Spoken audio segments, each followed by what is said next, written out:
September 2017. New York City.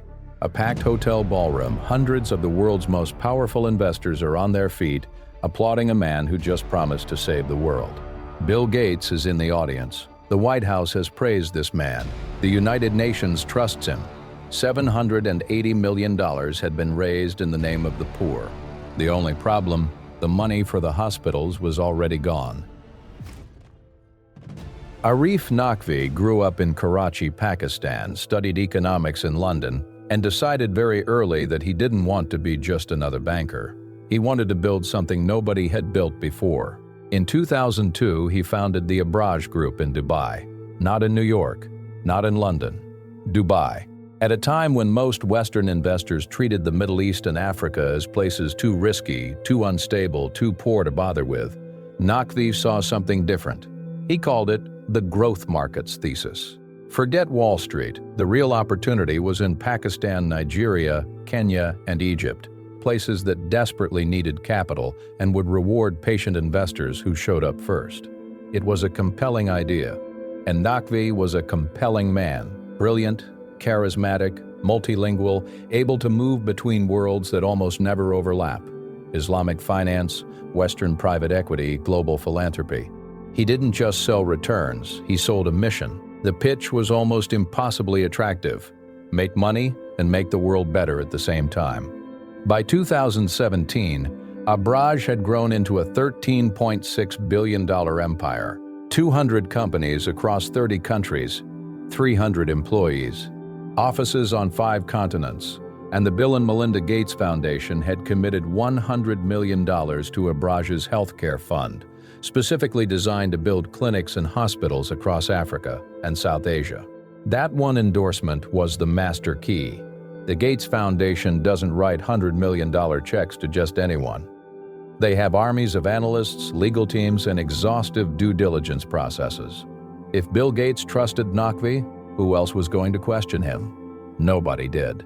That was exactly the plan. Here is what was actually happening behind the curtain. Abraaj was expensive to run. Hundreds of staff, luxury offices from Istanbul to Mexico City, a personal brand that required constant maintenance at Davos, at White House summits, at every elite gathering that mattered. And Naqvi's lifestyle didn't exactly match the image of a selfless do-gooder. The problem is that investor money is supposed to be invested, not spent on overhead. Think of it like a builder who takes your money to build a house but uses it to pay his own rent instead, then tells you the house is still under construction. Except the builder is on stage at Davos next to Bill Gates, so nobody checks.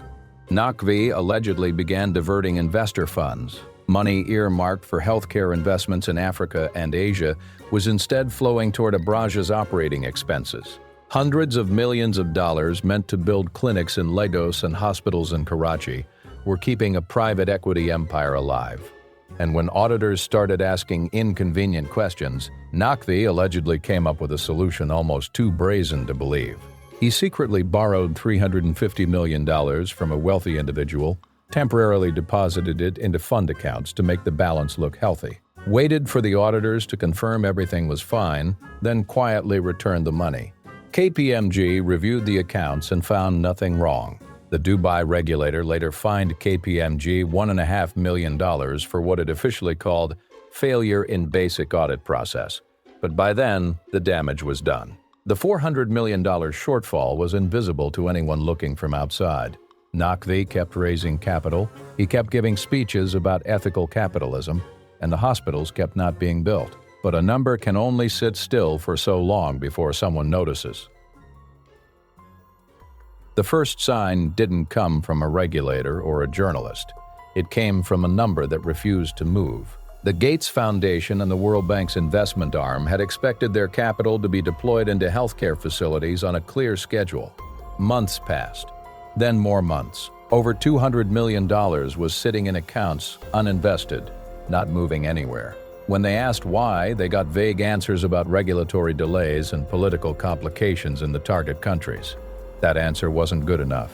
The Gates Foundation hired their own forensic accountants, not the ones Abraaj recommended, their own team. And they told Naqvi they wanted to see exactly where every dollar was. Then, at that very summit in New York in September 2017, while Naqvi was on stage collecting applause, an anonymous Abraaj employee sent an email directly to investors warning of years of financial misconduct inside the firm. Naqvi was mid-sentence. The clock had already started ticking. By early 2018, the forensic accountants had found the holes. Restructuring talks collapsed. Abraaj could no longer service its debts. By September 2019, the firm was placed into official liquidation, the largest private equity insolvency in history. In April 2019, Arif Naqvi was arrested in London on an American extradition warrant. That same day, his former managing partner, Mustafa Abdelwadoud, was arrested in New York.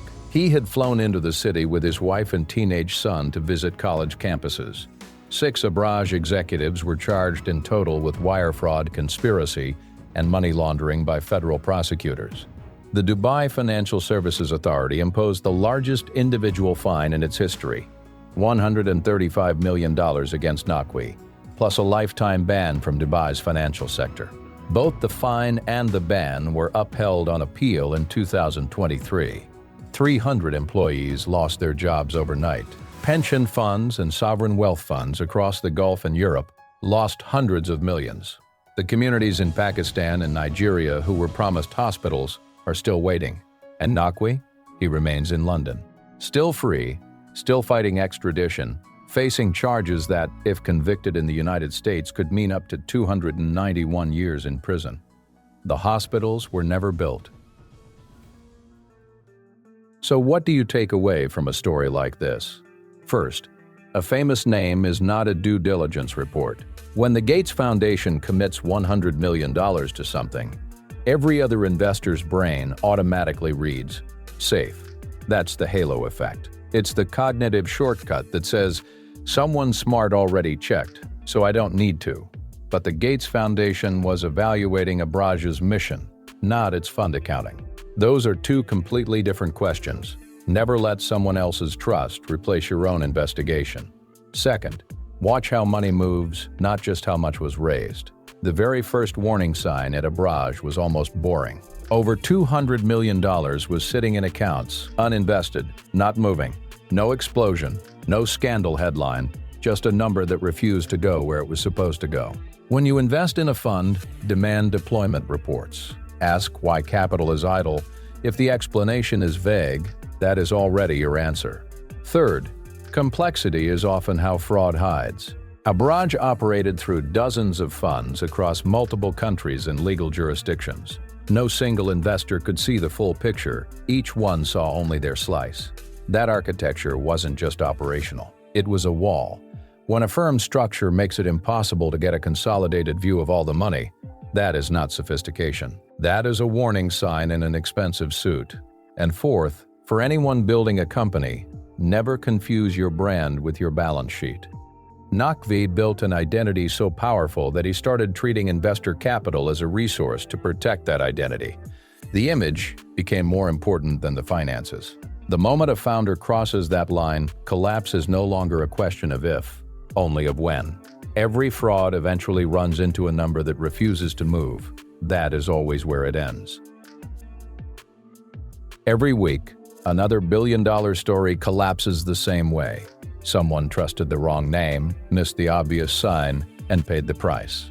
Subscribe to Capital Sins so you don't miss the next investigation. And if this story made you want to see what happens when a crypto billionaire does the exact same thing with his customers' money, while pretending to be the good guy, watch the story of Sam Bankman-Fried on screen. If you spotted the red flags in this case, drop a like. The next fraud is already happening. Help us find it first.